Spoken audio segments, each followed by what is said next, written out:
Good job, son.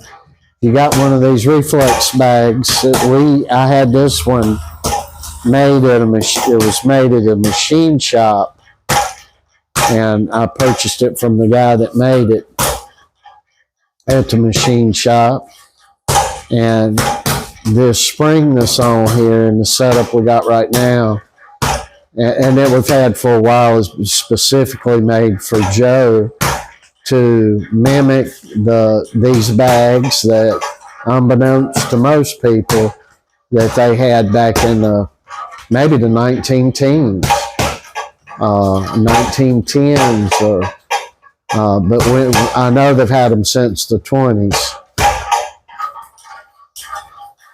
Well, how do you know that? Because by the time I was a kid in the gym, first gym I walked into, the guy told me, he said, that bag's been sitting there since 1928 or something like that. And it wasn't used then. And the guy pulled it out for me and got me up on a platform. It's kind of like almost a shoe shining type platform, but it wasn't a shoe shining thing made for shoe shining. And let me hit the bag off of it. And these things will work you.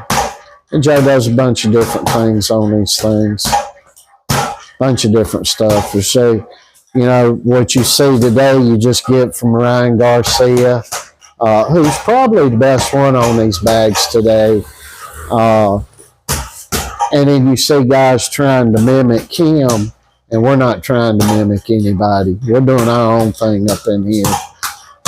And we're aiming to show you that you'll be able to see that we're cut from a different cloth and we're coming from a different era. So the mimicking we don't do. There's something going on here. So I think what Joe's going to work on today is going to be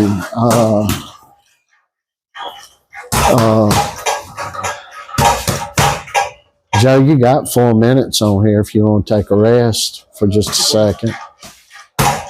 I started this, I don't know, it's over 2 minutes now, and he was on this thing 2 or 3 minutes before then. But I think what we're going to do today, we're here at the house.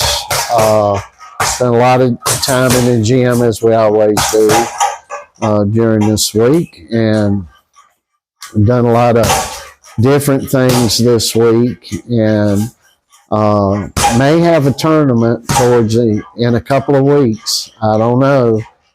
We're waiting for some feedback to see if they'll let him in. See if we can find somebody close to his weight or over his weight. He really needs somebody over his weight to compete against. So we're just waiting on that. And if that happens, I don't know if we'll be able to video what happens, but if I'm able to, I certainly will. And you all will see it. But you all will know about it. But as normal, there was a local tournament that was here. This one's quite a few hours away. But we had one that was near here, and of course, you know, all over it. Yeah, we would love to have him. And then they figure out who he is, and then they're, oh hell no, and the same thing. Want to talk about brain damage and hospital insurance and all the rest of the normal gambit of it. And that's why I say we're not trying to copy anybody. We're doing our own thing. So, but Joe's going to do some push-ups maybe. I don't know if he's going to do some sit-ups, but I'm sure he's going to do some body weight squats, and then we're going to ride into the weekend. He'll probably do a good amount of running tomorrow, and we'll see. He'll do bag work on this Saturday and Sunday, and we'll pull some portions up for you guys to see at least in some shorts or whatever, but you're always working here, so.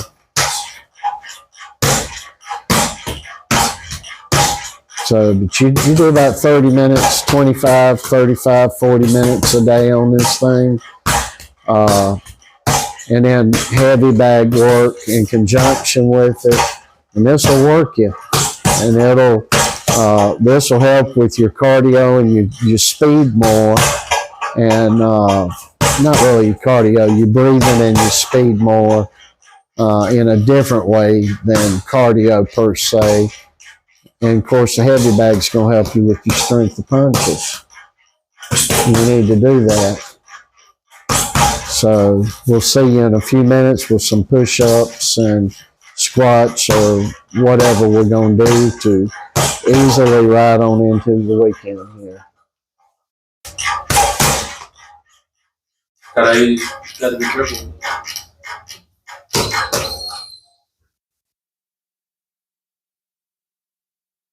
As long as you just don't barrel into it when you do that follow-up right, you'll be all right. Exercise with it. It's over here, we're always being careful with this because Joe's broke a whole bunch of these things. And if he were on one that Garcia and most of these people use, he'd snap those fiberglass silent springs in a second. This thing right here is solid steel.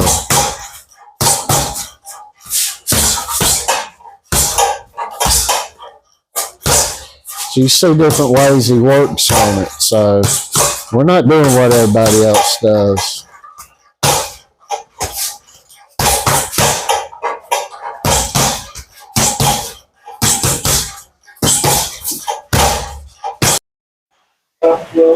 All right, guys. Joe's going to do a little bit of ab work and do some body weight squats and push-ups. And we'll see what happens. So, Joe, I'd rather you do what you're going to do laying down, do it all at once, so I don't have to keep up and down with the camera. All right, so you're up for right now. You're going to get, what are you going to do? Push-ups. All right, push-ups and squats, right? Push-ups, ab work every day. All right, okay, so do it your way. All right, he's going to do it his way. It's going to be difficult for the camera, but you guys should be able to get the gist of what's going on here. You're all right, son. They can see it. You're right. Now, if you see right now, he's got his elbows in more than he had with what we were doing yesterday and maybe the day before yesterday inside the gym. Sometimes he'll pull those elbows dead in and close in. He's going to do some ab work. He's wanting to do it. That's why I got ill. I didn't know what I was going to do. If you hear all this in the background, I don't know if you can see or not.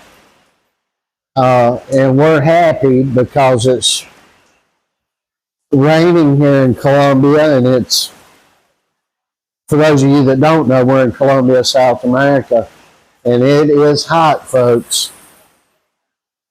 So when it rains like this, we typically get some good little amount of breeze, windy breeze. I don't know if you can see it in the background outside, but it's coming down. The rain is coming down.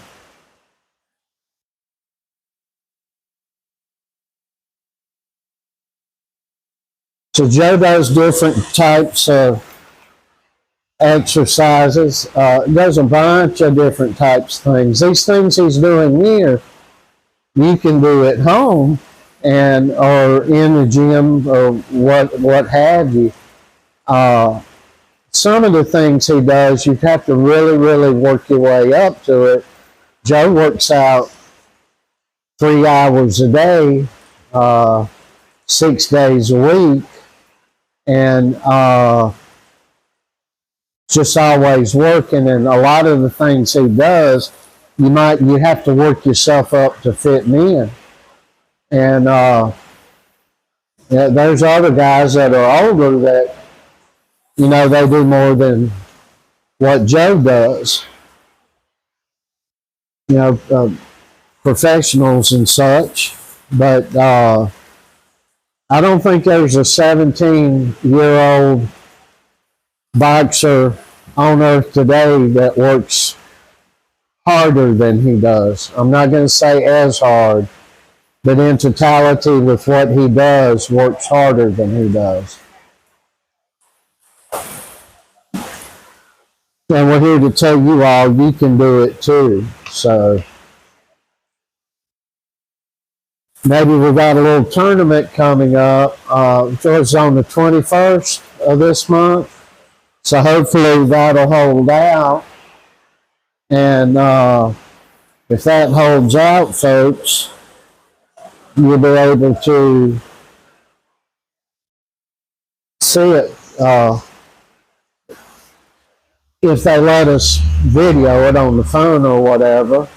And I'm kind of going to come out here. John will come out here with the phone right quick and just show them. You see it's coming down. And this is Columbia, so that's the park across the street where we walk Rocky all the time. You see down the street there. This is a very nice neighborhood. Of course, when you relate it to the first world, it's not. But for standards here, it's a pretty nice neighborhood. We've been in nicer where it's been gated. This is not gated, but this is more peaceful than even in any of the gated communities that we've been in. And there's Rocky, our youngest member of the family, whom we love and adore.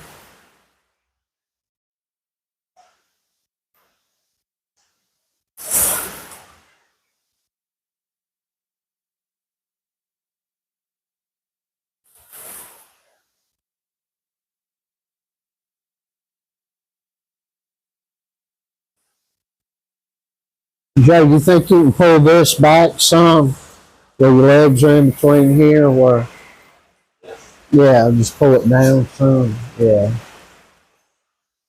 I'm going to come down a little more with this, but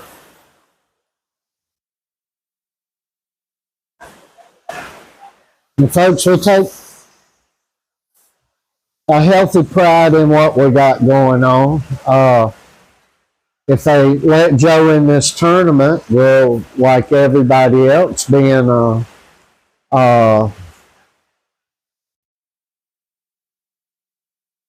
we got to do a whole lot in a very little bit of time and be ready and be vigilant with what's going on around us and what he's going to do. Of course, we won't know really who we're going against or anything like that till he gets there. But we've had so many promises, but as soon as they always, they put these tournaments are all over the country. And they put these tournaments up, and, you would think, the way they talk, the best in the world's going on here. But, they take a look at him and they're like, I'll repeat it over and over again because they say the same thing over and over again. They want look at him and they want to talk about brain damage and, we don't, some of these guys won't have hospitalization insurance and things like that.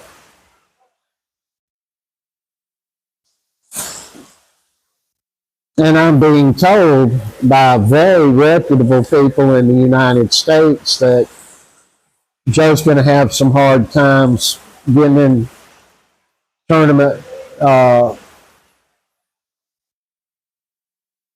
amateur tournaments in the U.S. too, because it's going to be hard for anybody in his age bracket to Of course, next year it'll be 18. It'll be a different ball of wax, I assume. I think it's 18 and over to a certain age. I don't know how that works anymore. They got masters and all sorts of stuff now that they didn't have back in my day. But Joe will, once he's 18, it'll open things up tremendously for him. But right now, I think he'd fight anybody from 17, 18, and 19, or 16, 17, and 18, or something like that. I don't know how they have all this. They change up, and they're so damn woke and crap and won't leave nothing alone. You got a lot of busybodies in Boxing USA, and the governance body and official spectrum. And they don't like us, so they'll be working against us the whole time. But of course, we don't care, because good luck to them, other than doing bad decisions. But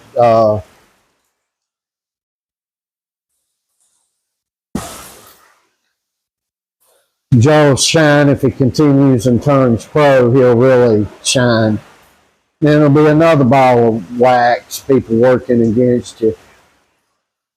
Oh, damn.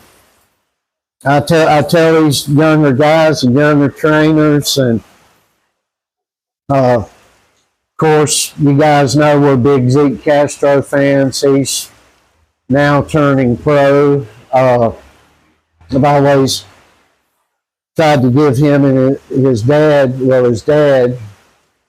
and them guys a lot of old time advice on the cheating and how these people do things, because a lot of people are naive to the boxing world.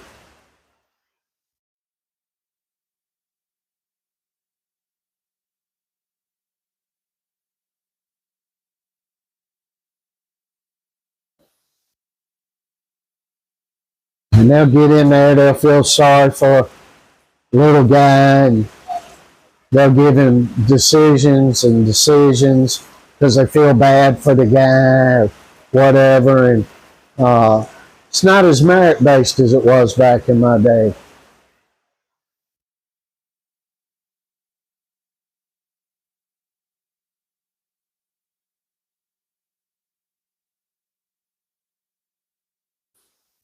Of course, back in my day, before you had all these cameras and all this highfalutin video stuff would have to be filmed in 8mm, or television have to come in or something.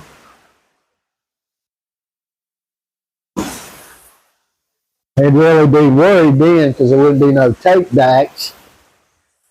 And there'd always be an old man like me that wouldn't cotton to the mess that they'd be doing, and would actually get up in that ring and give the one over to a referee, or give the one over ringside to a judge or two, or an official. And now I'm talking in amateurs right now. And of course today nobody's going to stand up. And of course a trainer in a gym will want a guy to get in there and get fight, do all the risk. But as far as the corners go, they don't stand up like they should.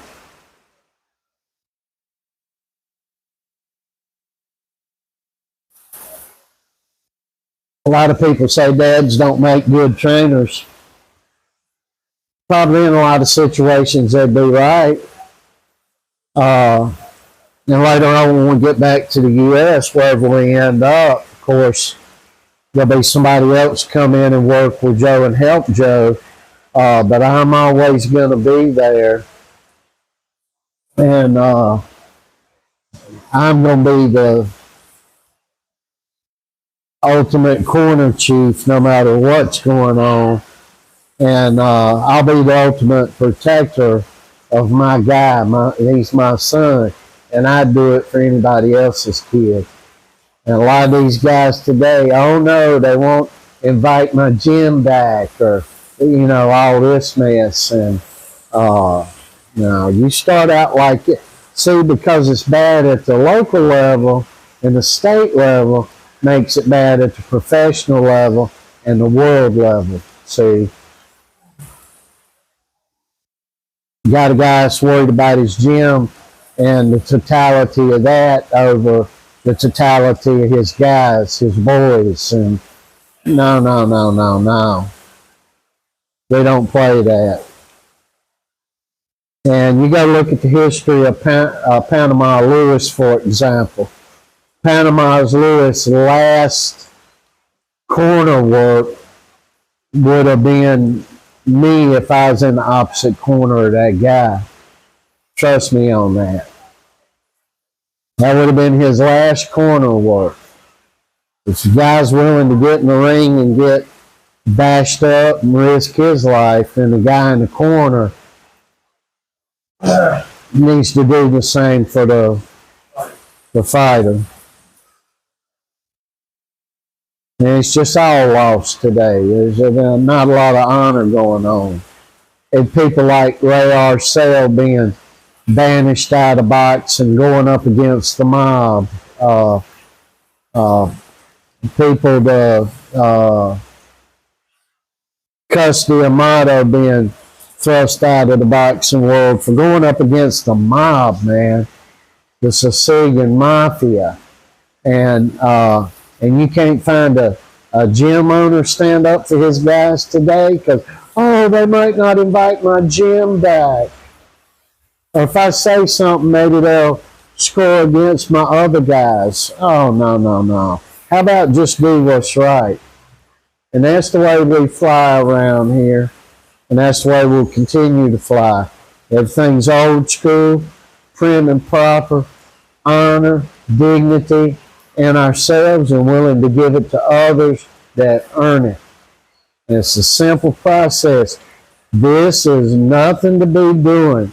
This, with boxing, MMA, things like that, high-level combat sport or amateur real combat sport now, is nothing to be doing for the faint at heart. You need to go on down the road with it. You get on the tennis team, the golf team, the football team, or even baseball now, or whatever. Of course, I come from a family. My mother grew up with a brother who played for the Chicago Cubs at the time. And he played for the Angels when they were originally in Los Angeles, and played for the San Diego Padres as well. And one of her nephews played for the Montreal Expos, who are now the Washington Nationals. But used to be, those ball players were serious as a heart attack as well. And it wasn't just rushing the mound that was a big thing. And that's why people wouldn't hoopla when they'd hit a home run, come through, fly around, doing like they do in football, because a pitcher will put a baseball between their eyes.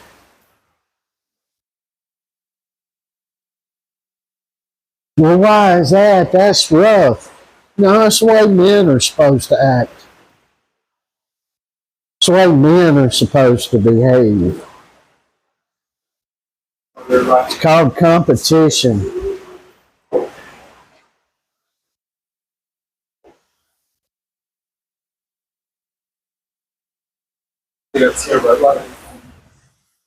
I ain't getting too scared of they won't play.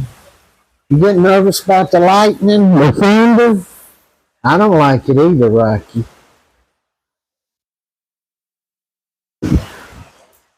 Rocky and me, the both of us don't like thunder and lightning. We both have PTSD on that mess. You just relax, Rockford. Let Joe get his work rate in. It'll stop raining. When it does, we'll do a fella. That means G-O to the P-A-R-K across the street. We got to wait for it to stop raining. We do things like clockwork around here, and even Rocky. Of course, he's a German Shepherd. You know how the Germans are on time. And that there used to be a joke. When's the train come in London? The 1 o'clock train. Oh, anytime between 1 o'clock and 1:15. And they say, when does the 1 o'clock train come in Berlin? At 1 o'clock. And that used to be a famous types of sayings, and getting away from that. The properness of most everything is out the doors. Always, it's the exceptions, not the rules,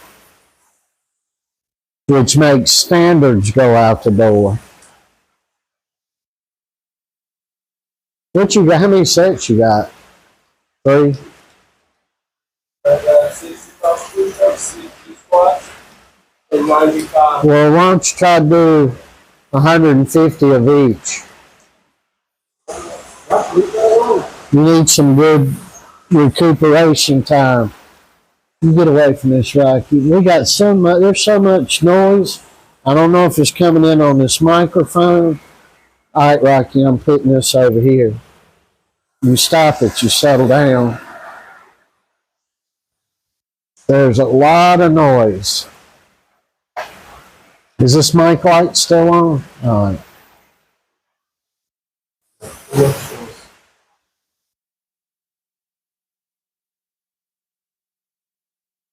Let's get 150 of each going around. I know you got more of the other, but just 150 of each or whatever. He's done a lot of work this week. We're going to coast right on into the weekend here. You got to give some recuperation time. Now tomorrow you'll get out here in the morning and do some running. And he'll do some bag work. And even if he doesn't do the running, he'll do bag work. So he does bag work every single day. But sometimes you got to take some time. And of course, his rest time would be work to the average fella. But it's what he chooses to do. And I stop him when he needs to stop. If we get a injury or something, I have to. A lot of times he'll want to work other body parts if he's hurt, like a wrist or something. Maybe he want to do a boatload of ab work or leg work. And sometimes I have to tell him just stop for a couple of days, but always working. I don't know if the camera will pick us up, but you can tell by looking at him, and everybody else sure can this around him. And every gym we go into, they're like, we respect him. He's the hardest worker in here, and that's been everywhere we've been. So, we've been in different types of gyms, boxing to MMA gyms, bodybuilding gyms, and all the guys, no matter what they're doing, no matter what they're working on, they're like, this dude's the hardest working young man we ever saw. And we love hearing that. That's what it's all about with us. And you can do it too. You just have to put your mind to it. That's all you got to do. If you look at where Joe started now, Joe started when he was 13. Now I'm going to tell you something. Here's how Joe started. I worked with him, bought him a heavy bag, put it up on the wall. Couple of weeks he's working with it. We go to the boxing gym. He goes in there. First couple of months he's getting beat up 3 times a week by a Venezuelan professional. And big time nationals winner and all this stuff, accolades. And this guy beat Joe up for 3 times a week for 2 months. And I told her, I got to see if you really, really, really love doing this, because it's a big sacrifice. And this is, you got to be able to take it. And he just worked his way up and progressed and progressed. And he took the attitude in the gym. Oh, that guy's doing 40 push-ups, and the rest of us are only doing 25. And then he'd say, oh, I'm going to do 50. So he's upping the ante with everybody around him, see? And has just progressed to the point now he's the trendsetter. We're not copying anybody. Joe looks at one of our favorites is Sonny Liston. Another one is Jack Dempsey, Foreman, Frazier, Ali, even Jerry Cooney, Tommy Morrison, a lot of guys. Jimmy Young, Kenny Norton, Ernie Shavers, who was 30 years, knew for 30 years. He looks at Big John Tate when he does the 1-2s. He tries to do it like Big John Tate, former heavyweight champion, Jerry Coetzee. I mean, a lot of things he's looking, and he takes any copying he's doing. He's trying to take the best of a huge amount of guys, and of course Mike Tyson and Floyd Patterson. I go on and on. Jose Torres. We just go on and on and on and on. Ray Robinson, Jake LaMotta, Graham, Leonard, you name it. Hagler. Rocky, come around here, boy. So, come on. And so he's always working and emulating. And it's to a point when you get like that, you're trying to emulate and do something the way somebody else was doing it, but in a much better way. You're actually emulating from them. But he's not copying nobody around here. And, we get asked all the time, online, in person, well, why do you do this? Why do you do that? Rocky, come on now.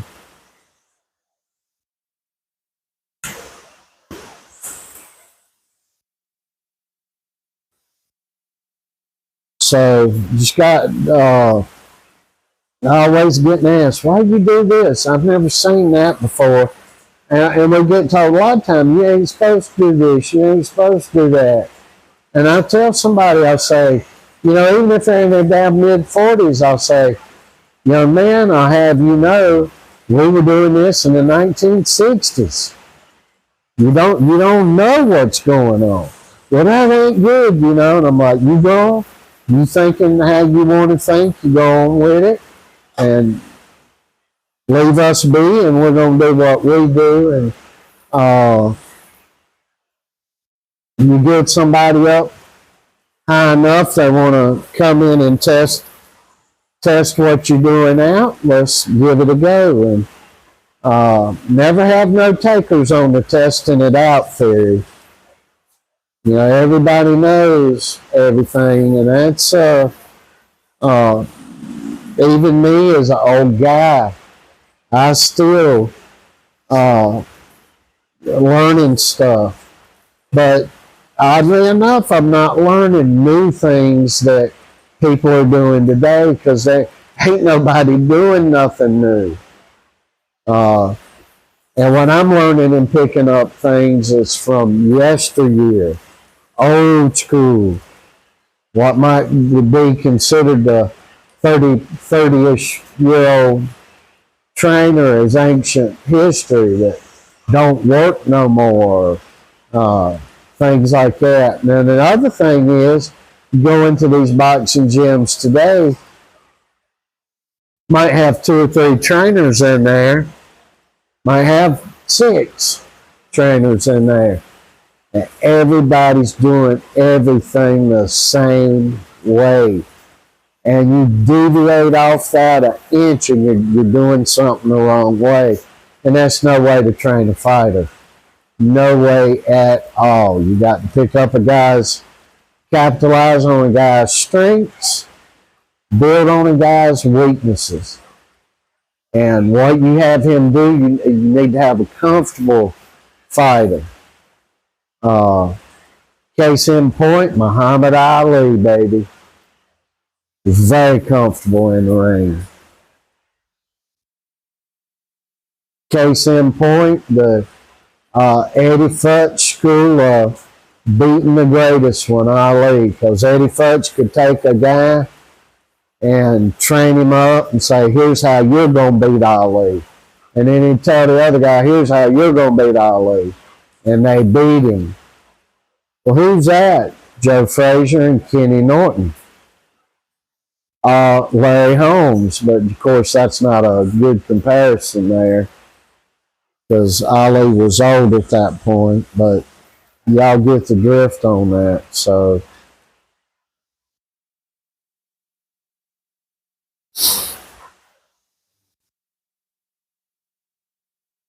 what you got? 120 for push-ups, 120 squats, 150 upper. Oh, you're going to 150? All right. So little work here. That stuff like this that we do, it ain't nothing. What we showed you yesterday, and really what we're showing you today is a good beginner's guide. And of course, you don't have to do the reps that you're seeing here. If you can do 10 push-ups, do 10 push-ups. You do 10 setups, do 10 setups. 10 squats, do 10 squats. Well, that ain't nothing. Well, yeah, it is. And what you do is, when you go back to doing them again, through the day be doing them. So maybe you get down, you do 2 push-ups, 2 sit-ups, 2 squats. 10, 15 minutes later, hour later, maybe you do 3, 3, and 3. And so on and so forth. And during the course of the day, you got a bunch of them done. And before you know it, your numbers will start shooting up to the sky. And ain't nobody teaching nobody these things no more. It's because they don't know how to teach or show anybody how to progress.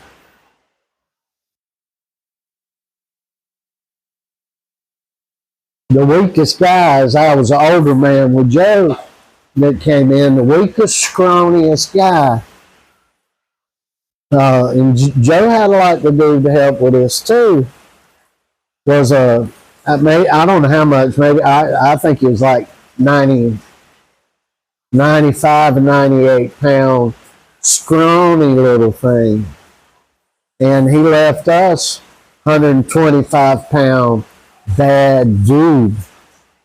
I told the guys in the neighborhood, come up here and spar with him, the little guy. And had 3 or 4 takers. They come up and sparred with him, and they were people that was hassling him and bullying him in the neighborhood. They whooped all, we had 3 of them at one time.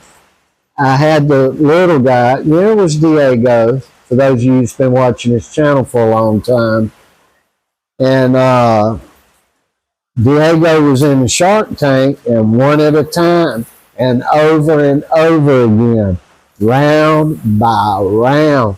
Diego came in that day. I looked over at him.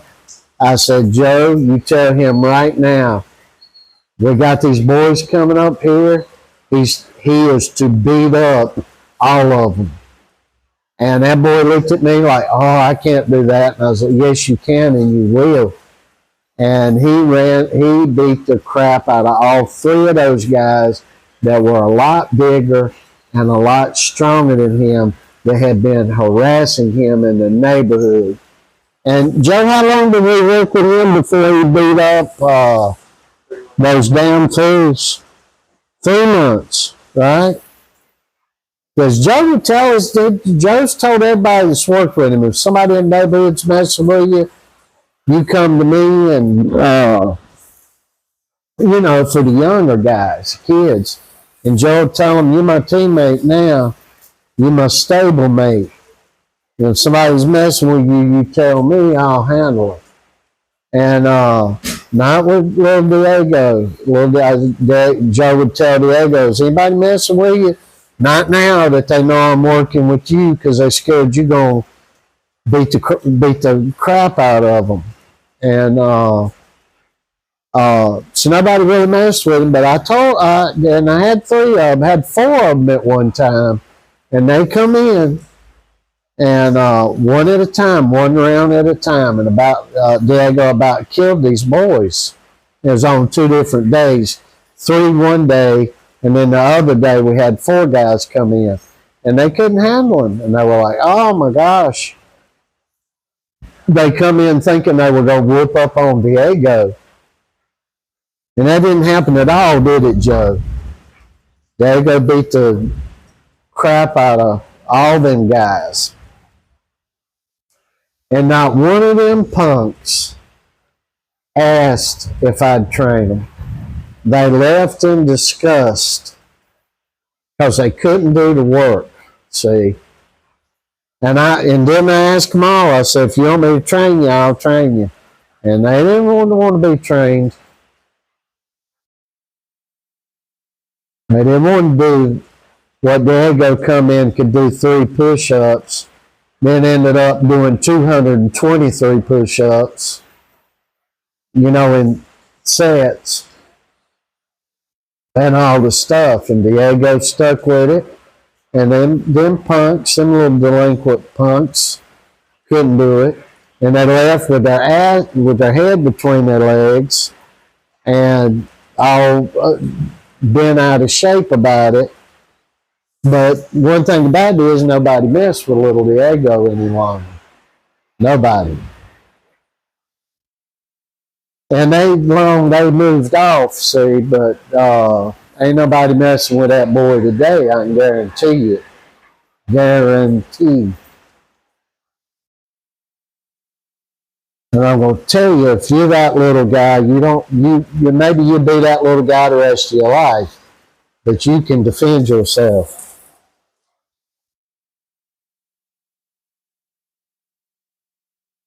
You can clean the clock of a big fella. And trust me, I know, and I've seen it, and I've seen it recent with people such as Danny Christie, former 3-time, 3-weight class, 3-time champion of Great Britain in bare knuckle. And we've seen this guy fight people that had 100 pounds on him, maybe more. No whipping that man down.